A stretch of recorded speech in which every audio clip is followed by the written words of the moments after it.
수험생 여러분, 안녕하십니까? 이번 시간에는 판매 관리 활동에 관련된 주관식 붕괴 연습을 해보도록 하겠습니다. 챕터 5장의 마지막 내용이죠. 일단 이 내용들은요, 실기하고 또 연관이 되기 때문에 여러분들이 좀 손으로 써보시는 연습을 해야 됩니다. 물론 프로그램을 바로 해도 되는데요. 한번 써보시면은 좀 더 기억하시기가 수월하지 않을까 그런 생각이 드네요. 먼저 그 번호를 좀 알려드릴 테니까 번호를 좀 메모를 하시죠. 모든 문제를 다 푸는 거는 좀 약간 의미가 없다. 제가 여러 번 말씀을 드렸습니다. 그래서 일단 필요한 내용만 제가 좀 설명을 드리고 나머지는 여러분들이 학습을 하시다가 질문해 주시면 될 것 같습니다. 그래서 번호가 다음과 같아요. 자, 처음에 1번이고 1번. 자, 1번. 그 다음에 4, 7, 8, 9. 자, 1, 4, 7, 8, 9. 자, 이렇게 되고요. 그 다음에 13, 14.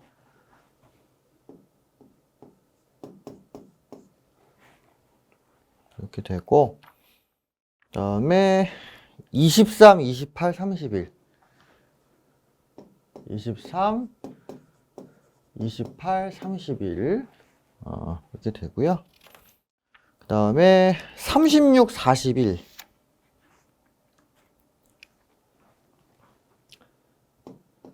36, 41. 이렇게 하고, 그 다음에 45번, 51번. 그죠?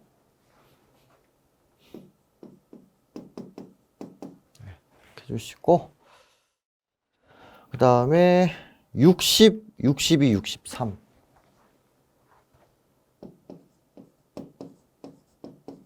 네. 요 부분에 대해서 붕괴 연습을 한번 해보도록 하겠습니다. 그래서 뭐 간단한 것도 있고요. 약간 좀 판단을 요하는 것도 있긴 한데 제가 설명을 쭉 해드리면서 여러분들한테 좀 복습을 좀 시켜드릴까 합니다. 자, 일단 체크하시고요. 1번 문제부터 풀도록 하죠.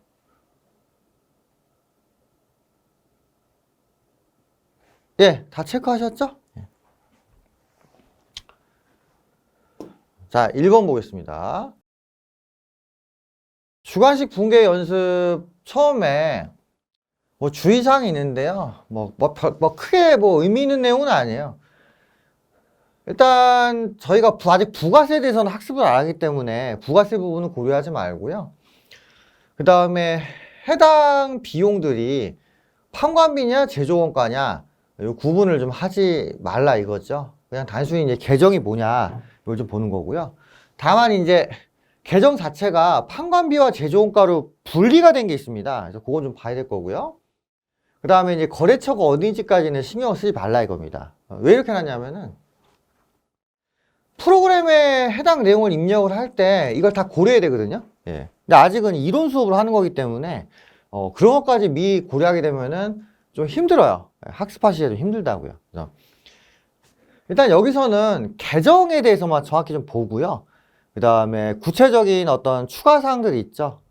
그 프로그램에 내용을 입력할 때 추가적으로 고려할 것들, 그건 실기 쪽에서 이제 좀 봐야 될 겁니다. 그리고 부가세는 요 회계 다음에 내용이 부가세죠. 거기서 좀 다룰 거고요. 그리고 이제 앞에서 나왔던 내용을 이제 다시 한번 보는데 이제 부가세가 있냐 없냐 이걸 좀 따지면서 볼 겁니다. 그래서 그때 부가세를 이제 보려고 하는 거예요. 지금은 보지 않습니다. 아시겠죠? 예. 자, 그럼 1번부터 제대로 한번 하죠. 예. 자, 1번.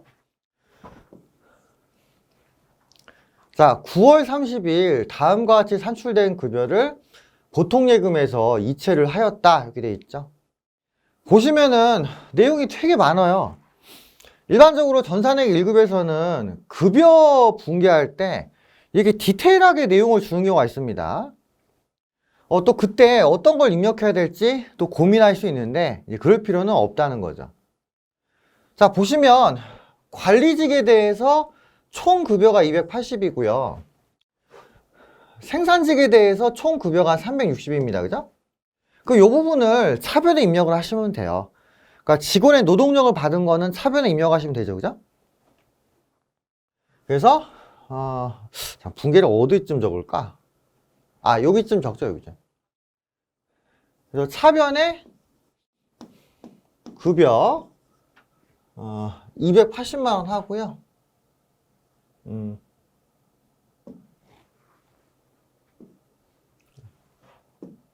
네, 급여 280만 원 하고요. 그 다음에 임금 360만 원 합니다. 자, 과거 강의에서도 말씀을 드렸다시피 본사 직원이나 영업직의 인건비는 급여로 한다 그랬죠. 그리고 생산직 또는 이제 공장 직원에 대한 인건비는 임금으로 한다고 말씀을 드렸습니다.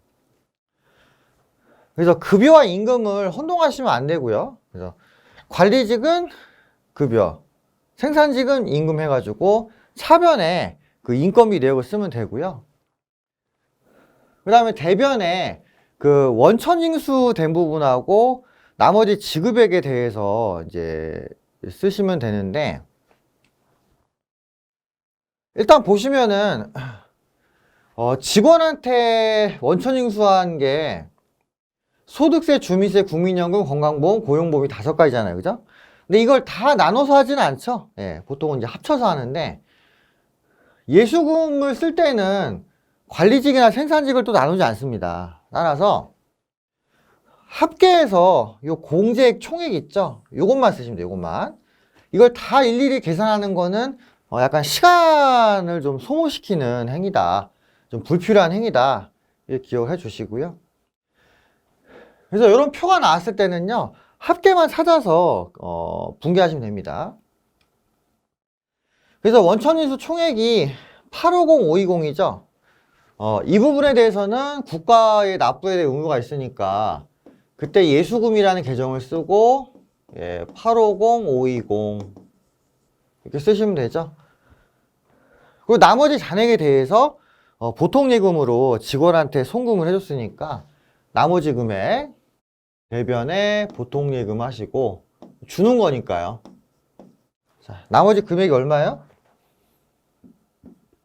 5549,480이죠.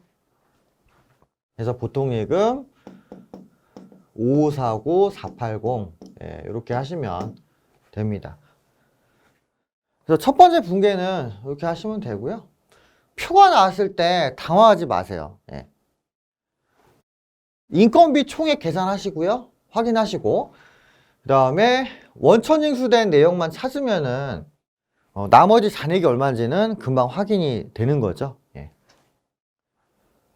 그래서 1번의 분계 답은 요겁니다. 1번 문제 답은 차변의 급여, 임금, 대변의 예수금, 보통예금 이렇게 되니까 여러분들이 한번 또 체크를 해주시면 될 것 같아요. 자, 그 다음 문제 보시겠습니다. 자, 4번인데요, 4번. 그리고 어차피 밑에 답이 또 있잖아요. 그러니까 확인하시면 되고. 자, 4번입니다.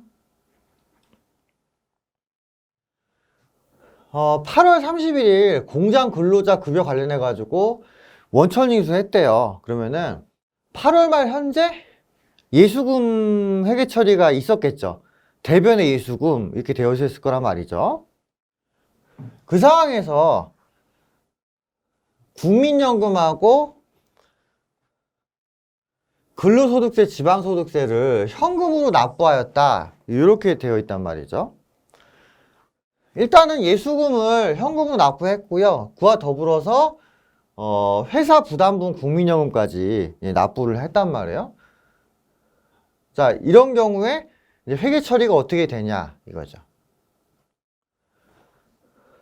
먼저 그 납부 총액이 얼마인지를 봐야 되는데요. 일단은 회사 입장에서 국가기관에 돈을 낸 거니까 대변에 현금이라고 쓰면 되죠. 문제에서 현금 납부라고 돼 있었단 말이죠. 대변 현금 하고요.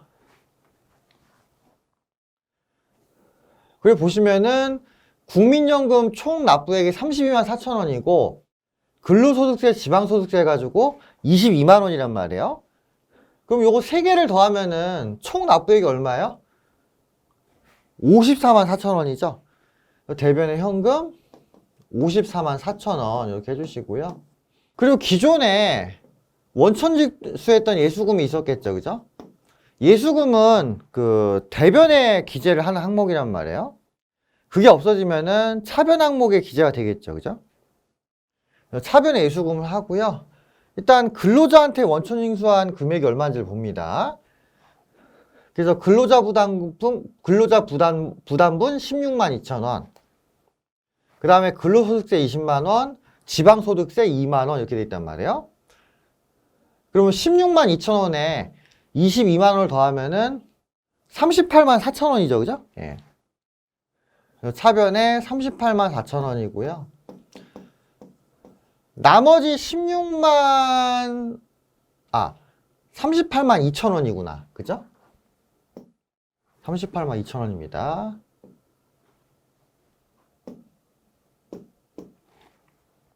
$38만 2천 원이고요. 그러면 나머지 16만 2천 원에 대해서 어떻게 할 것이냐, 이 부분이 또 관건이죠. 이 문제 같은 경우는 친절하게 세금과 공과로 하라고 나와 있어요. 예. 일반적으로 시험 문제가 나오면은 계정을 제시를 해줍니다. 예, 물론 안 제시하는 경우도 있는데 제시를 해주는 경우가 많고요. 만약에 계정 제시가 안 돼 있으면은 그 제 교재 이론 강의에 나와 있는 그 기본적으로 언급된 그 계정이 있죠. 국민연금은 세금과 공과, 건강보험이랑 고용보험은 복리후생비. 예, 요거를 쓰시면 되는 겁니다. 여기는 세금과 공과로 쓰라고 나와 있으니까 차변에 세금과 공과 16만 2천 원. 네. 이런 식으로 분개해 주시면 되는 거죠. 됐죠? 네. 넘어가겠습니다. 자, 7번에 보시면 뭐라고 되어 있어요? 생산부 직원에 대해서 확정 기여형 퇴직연금에 가입을 했다 되어 있죠. 확정 기여형. 확정 기여형 퇴직연금의 경우 회사가 그냥 비용 처리한다 그랬죠. 왜냐하면 회사가 한번 지급하면은 추가적인 의무가 없기 때문에 그렇습니다. 그래서 확정 기여형 퇴직연금에 가입하고 800만 원을 금융기관에 이체를 했다네요. 그리고 보통 예금으로 했죠. 그러면 대변에 어떻게 해요? 돈을 주니까 대변에 보통 예금 800만 원. 자, 이렇게 하시면 되고요. 그리고 퇴직연금이니까 일단 그 퇴직급여라는 계정을 써야 될 겁니다. 확정 기여형이니까요. 그리고 수수료가 50만 원이 포함되어 있다네요.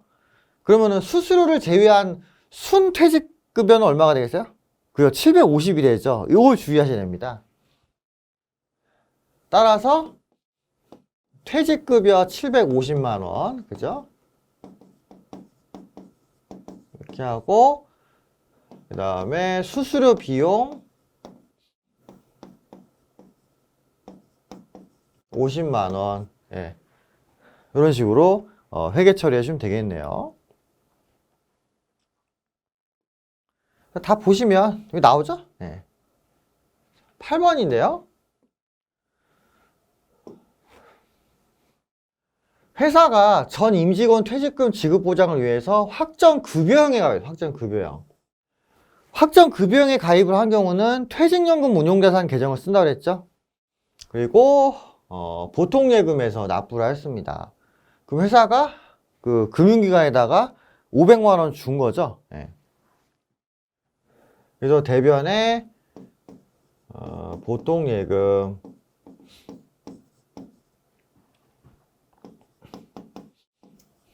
500만 원 이렇게 하고요. 그 다음에 차변에 퇴직연금 운용자산 500만 원 이렇게 쓰면 되죠.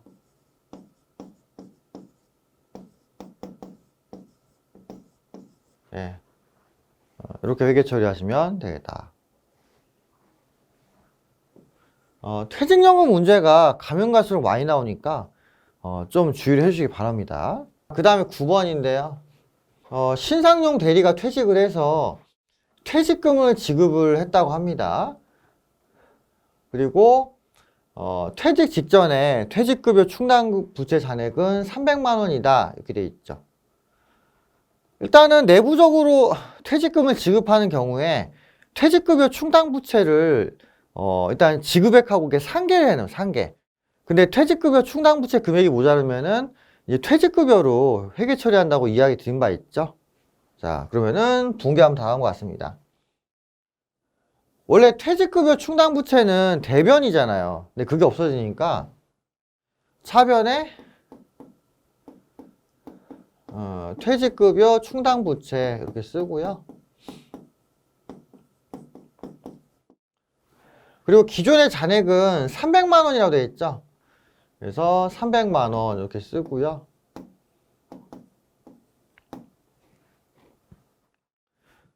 그리고 실제 지급된 퇴직금은 900이니까 퇴직급여 충당부채 300과 상계했을 때 600만 원이 남잖아요. 그럼 600만 원이 남게 되면은 어떻게 하면 돼요?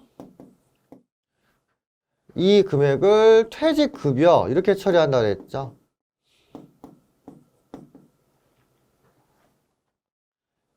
그리고 소득세 및 지방소득세로 23만 원을 원천징수를 한다 이렇게 나와 있습니다. 요 내용은 예수금에 대한 거잖아요. 그래서 대변에 예수금 23만 원 이렇게 하고 그 다음에 나머지를 보통예금에서 이체했죠. 그럼 대변에 보통예금 877만 원 예, 이런 식으로 회계 처리하시면 되겠다 이거죠. 예, 넘어가시겠습니다. 자, 그 다음에 13번, 14번이죠.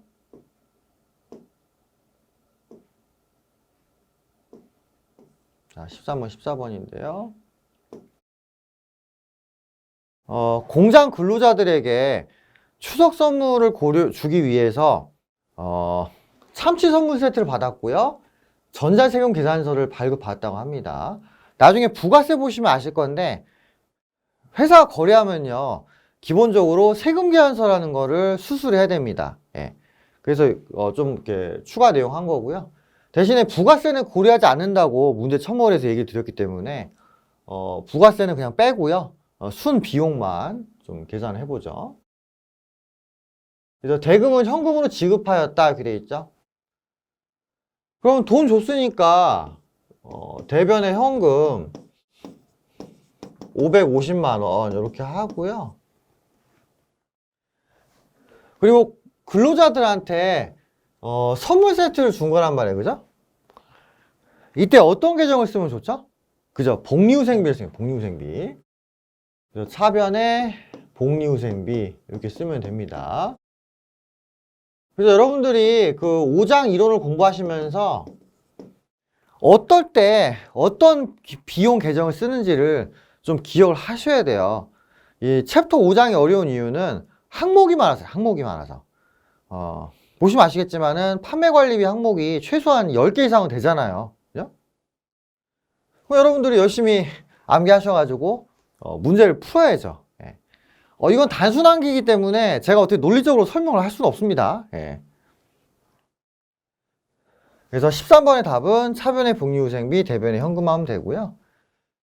요 뒤에 문제들도 보면은 이제 다 차변에 무슨 비용이라고 쓸 거란 말이에요. 그죠? 그리고 이제 돈을 준다면은 대변의 현금이나 보통예금.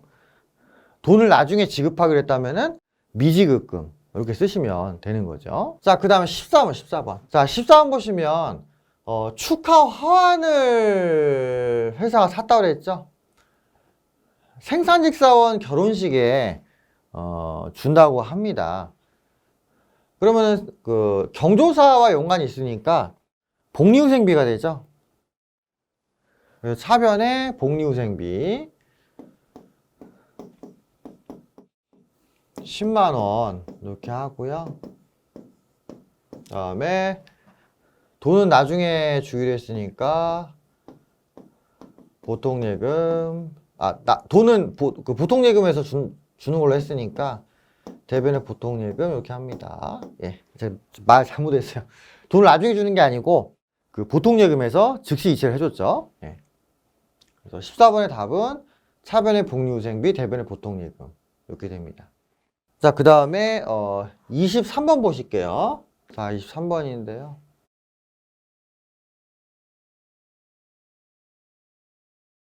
독도 횟집에서 거래처 임직원들과 저녁 식사를 하고요.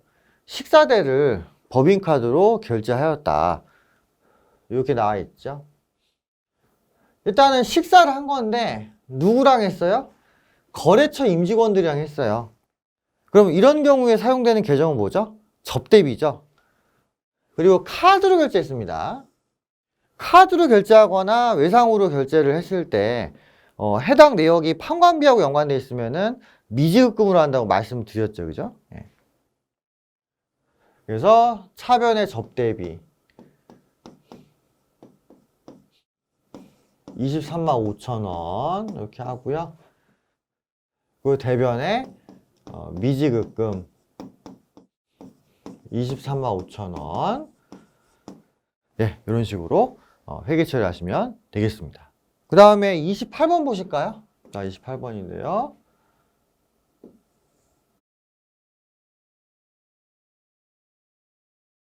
생산 직원의 원가 절감 교육을 위해서 외부 강사를 초빙해가지고 교육을 했답니다.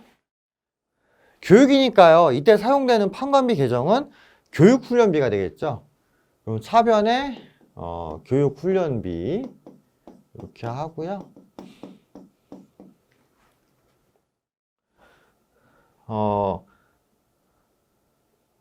원천세 99,000원을 빼고 나머지 290만 1,000원을 보통예금에서 인출을 했다 이렇게 돼 있죠. 그러면은 교육훈련비 총액은 얼마예요? 99,000원에 290만 1,000원이니까 교육비 총액은 300만 원이에요. 300만 원. 그리고 원천징수면은 예수금이죠. 예수금. 급여 대신에 교육훈련비가 들어간 거라고 보시면 되잖아요. 그래서 일단 원천징수에 대해서 예수금 해가지고 99,000원 이렇게 하고요. 나머지 부분을 보통예금 계좌에서 송금을 했죠. 즉 보통예금에서 돈을 빼서 준 거니까 대변에 보통예금 290만 1,000원. 예. 이렇게 회계 처리해 주시면 되겠습니다. 그래서 교육비 같은 경우는 원천징수가 있다는 거를 좀 기억해 주세요. 뭐 교육훈련비나 지급 수수료 같은 수수료 비용 보면은 가끔 원천징수를 하고 비용을 지급하는 경우 있거든요. 예, 그래서 이런 부분을 약간 조심을 해 주시기 바랍니다. 아시겠죠? 예. 자, 그 다음에 31번인데요. 재산세를 보통예금으로 납부했답니다.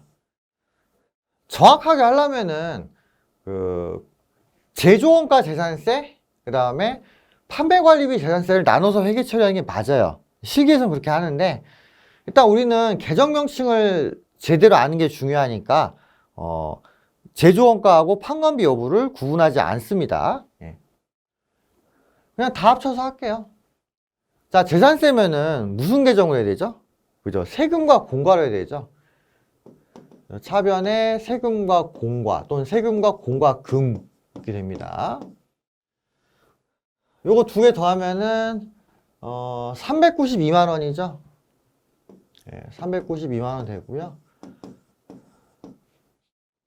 보통예금 계좌에서 납부했답니다. 그럼 대변에 보통예금 392만 원. 네. 이렇게 되는 거죠. 그래서 31번도 문제를 풀어 드렸습니다. 자, 그 다음에 36번 보실게요.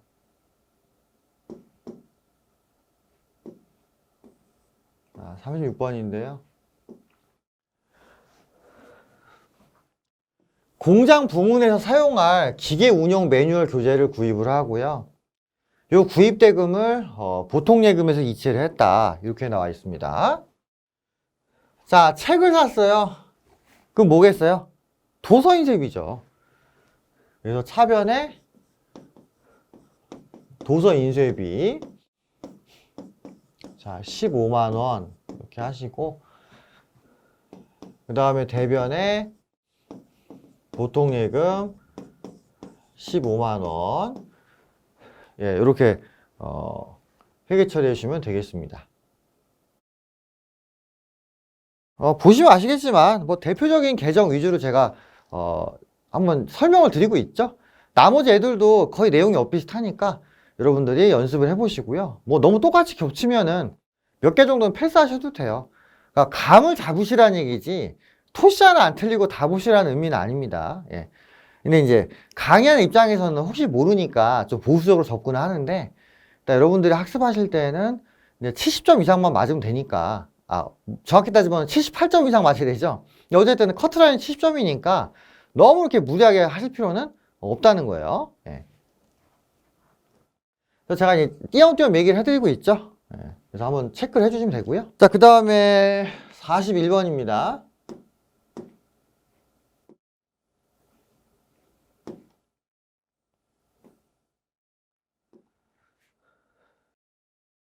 조금만 내리죠. 예. 자, 41번인데요. 회사 영업부에서 쓰고 있는 소형 승용 자동차에 대한 경유를 샀어요. 그리고 요 대금을 보통예금으로 지급을 했다고 돼 있죠. 그러면은 어떻게 하면 돼요? 차량에 관련된 거니까 차량 유지비라고 하시면 되고요. 차변에 차량 유지비 55만 원 이렇게 하시고요.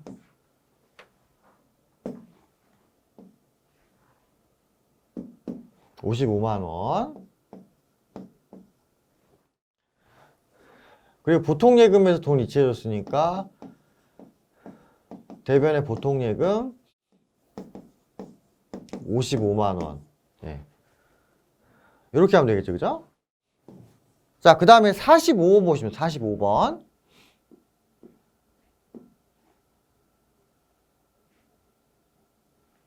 자, 45번 보시는데요. 상대방 회사에 신제품에 대한 광고를 의뢰를 한 다음에 광고비 55만 원에 대해서 전자세금 계산서를 수취하였다. 이렇게 되어 있습니다. 그리고 광고 대금은 다음 달에 지급을 한다. 이렇게 되어 있죠. 자, 이럴 경우에 쓰이는 계정은 뭐다? 광고 선전비. 광고 선전비.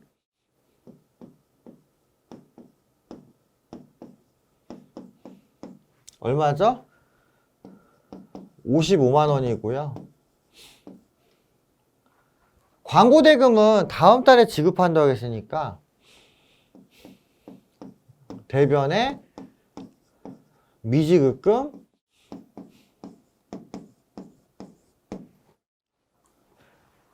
55만 원. 네, 이런 식으로 쓰시면 되겠죠. 판매 관리비에 대해서 대금을 다음 달에 지급한다 또는 나중에 지급한다고 하면은 미지급금 계정을 써야 됩니다. 여기서 외상매입금 쓰면 안 돼요. 아시겠죠? 네. 그 다음에 51번입니다. 자, 51번인데요. 전기요금을 이제 보통예금 통장에서 자동 인출시켰다라고 되어 있는데요.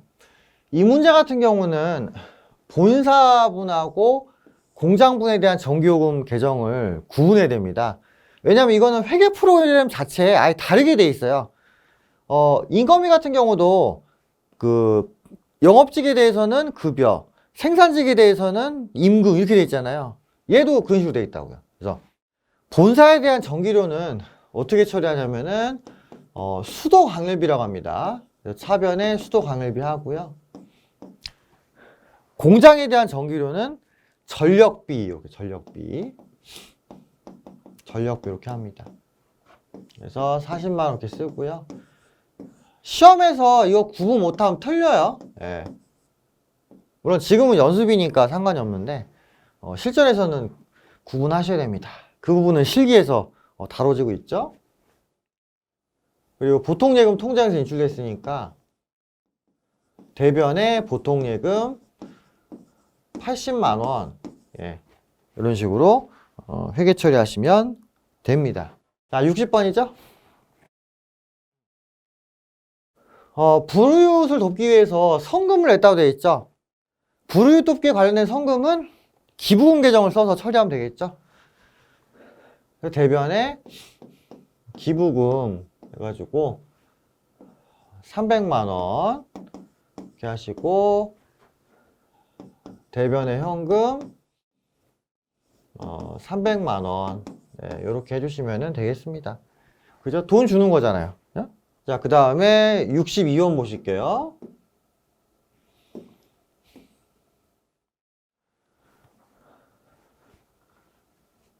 창고에 보관 중인 제품 300만 원이 화재를 의해 소실되었다 이렇게 되어 있죠. 자, 62번. 근데 보험에 가입이 안 돼 있다고 합니다. 사실 보험에 가입이 안 되어 있지 않다는 이거는 핵심 내용이 아니에요. 뭐가 핵심 내용이에요? 화재로 인한 소실이에요, 소실. 자, 그럼 이때 쓰는 계정은 뭐다? 재해손실. 그래서 차변에 재해손실 300만 원 이렇게 하고요. 그 다음에 대변에 제품이라고 쓰면 되죠. 그리고 나중에 실기에서도 다뤄질 건데요.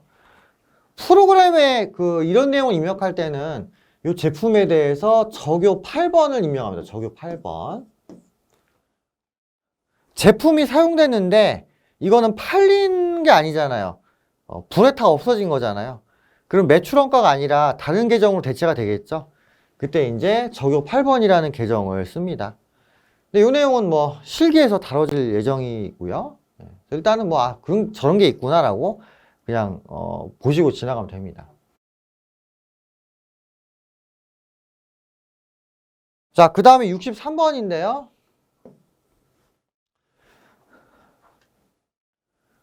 상대방한테 돈 줄 게 있었어요. 그래서 외상매입금 1,700만 원 있었는데 1,000만 원은 약소금을 발행했습니다. 그죠? 그리고 나머지는 면제받았다 이렇게 했어요. 면제. 일단 외상매입금을 없애야 될 거 아니에요. 외상매입금을 없애고 뭐 면제받고 어음 주고 이런 걸 처리해야 되니까 차변에 외상매입금 씁니다.